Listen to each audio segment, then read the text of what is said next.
देखो, अगर आज तुम्हें दौड़ने के लिए कहा जाए तो कितने किलोमीटर दौड़ जाओगे?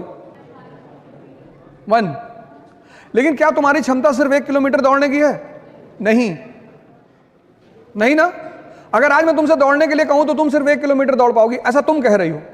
लेकिन तुम्हारी क्षमता 50 किलोमीटर तक दौड़ने की है मिनिमम। बाकी तुम अब भद्रकाली का रूप ले लो और 100 किलोमीटर दौड़ जाओ। तो अब क्या करना है तुम्हें? अब सुनो क्या करना है। आज तुम 1 किलोमीटर दौड़ी, 10 दिन 1 किलोमीटर ही दौड़ो, 11वें दिन तुम उसे 2 कर दो। स्टेमिना डेवलप हुआ। ऐसे जीवन में भी करना है। इस पे नजर रखने के लिए एक डायरी बगल में रखनी है।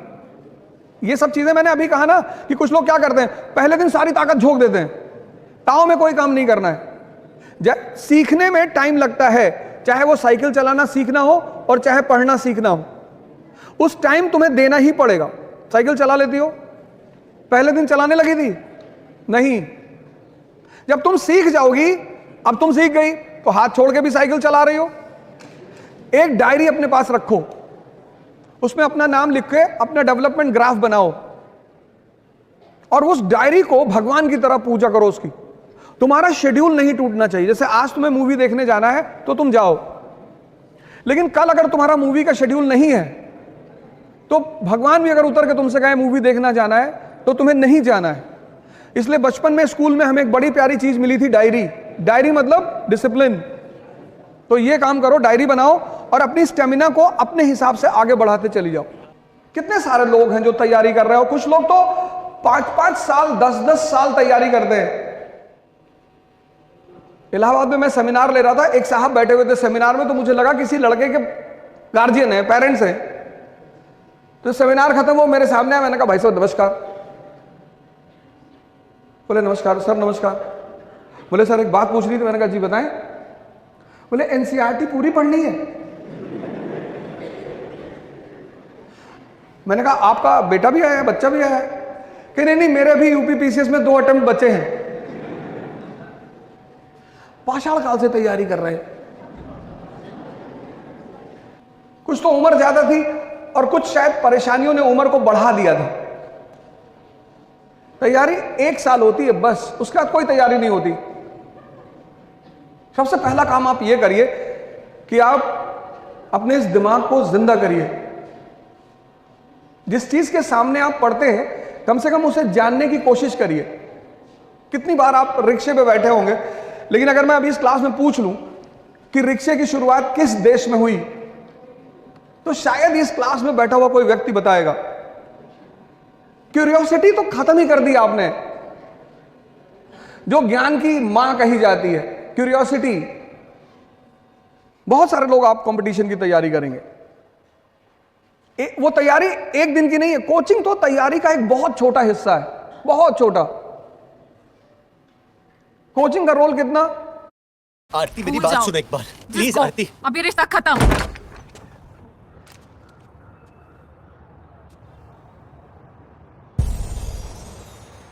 आरती एक बार दरवाजा खोल दो, फिर मैं अपनी शक्ल नहीं। 20%, उससे ज्यादा नहीं होता किसी भी कोचिंग का। किसी भी कोचिंग का जो रोल होता है वो 20% होता है।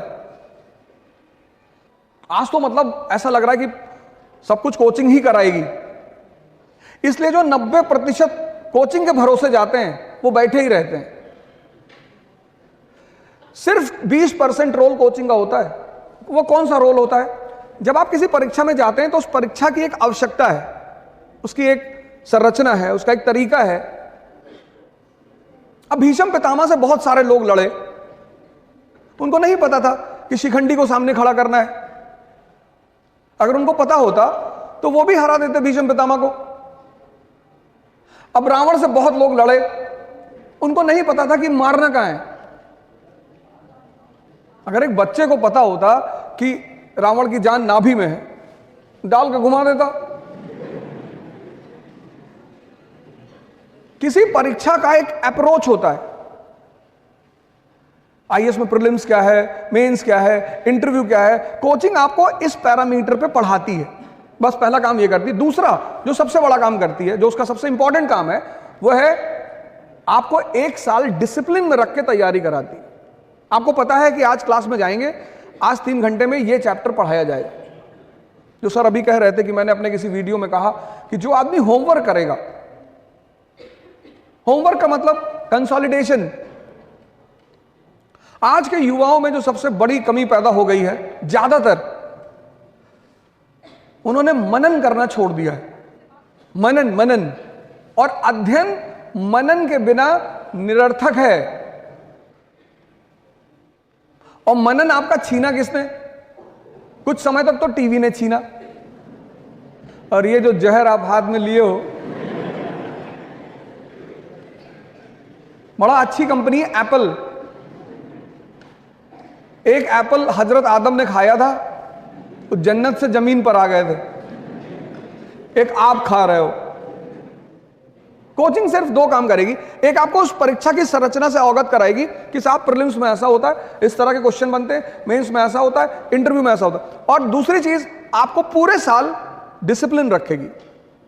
जैसे आप कॉलेज आते हो, आप डिसिप्लिन रहते हो, ऐसे वो आपको डिसिप्लिन रखेगी। और 10 महीने में पूरा सिलेबस 3 घंटे के हिसाब से खत्म करा देगी।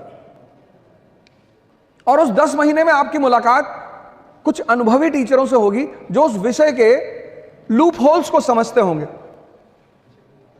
कि इस विषय को कैसे पढ़ा जाना चाहिए, इस विषय का इंपॉर्टेंस क्या है। आप किसी भी विषय को पढ़ो, सुन लो, इस सवाल का आंसर सुन लो। आप किसी भी विषय को पढ़ो, आप यह पहले पता करो कि इस विषय को क्यों पढ़ना है। आप पढ़ते हो रटने के लिए, आप पढ़ते हो नौकरी पाने के लिए, क्यों? अगर आज तुम पूरा नेशनल इनकम चैप्टर तैयार कर लो तो तुम्हें यह पता चल जाएगा कि इस देश में कहां कहां से पैसा आ रहा है, क्या आमदनी का स्रोत है, कौन से सेक्टर हमारे वीक हैं, किन सेक्टरों पे हमें काम करना है, किसको हम मजबूत कर सकते हैं। किसी विषय को, जैसे जिसको ज्योग्राफी नहीं पता वो इन्वेस्टमेंट कैसे करेगा? अगर तुम कश्मीर में जाके आइसक्रीम की फैक्ट्री लगा दो तो ज्योग्राफी 2 पार्ट में डिवाइडेड है, एक फिजिकल, एक इकोनॉमिक, क्योंकि उसका सीधा संबंध है अर्थव्यवस्था से।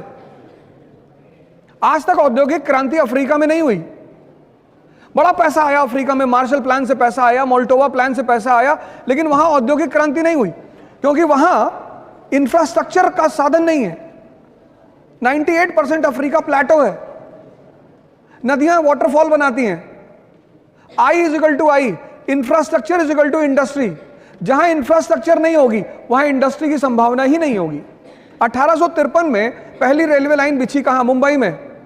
और 1854 में पहली कॉटन मिल लगी कहां? मुंबई में। देखो अंतर संबंध इंफ्रास्ट्रक्चर और इंडस्ट्री का। तो तुम्हें किसी भी सब्जेक्ट को उठाओ तो ये पहले पता करो इसे पढ़ना क्यों है, इसको पढ़ने के बाद मैं क्या समझने लगूंगी। जहां तक रहा सवाल डिसिप्लिन का, डिसिप्लिन एक ऐसी चीज है जो कष्ट से ही आती है। जैसे बैठ के मत पढ़ो, मैंने ये डाइस ले रखी थी, मैं इस पे पढ़ता था, कम से कम 3 से 4 घंटे, 12 घंटे मत करना वरना स्पाइनल प्रॉब्लम हो जाएगी। कुछ लोग क्या करते हैं ना, अत्त मचाना शुरू कर देते हैं। बाबा रामदेव ने जब शुरू में बताना शुरू किया कि कपाल भाती करने से चेहरे पे चमक आती, एक भाई साहब ने 1.25 घंटा कर लिया, किडनी पलट गई, वो 2 महीने आईसीयू में रहे। किसी भी काम की शुरुआत धीरे धीरे करो, डिसिप्लिन कष्ट से आएगा। अपने आप को कष्ट दो और अपने ऊपर नजर रखो। एक शेड्यूल बनाओ और शेड्यूल छोटा बनाओ। सुबह उठो, सोचो आज मुझे 3 घंटा पढ़ना है, बस 1 मिनट। आप 3 घंटे का शेड्यूल बनाओगे तो तुम्हारा मन बगावत करेगा, कहेगा नहीं नहीं 3 घंटे का नहीं, 10 घंटा। मन की आदत है बड़े बड़े प्लान बनवाना, करना कुछ नहीं।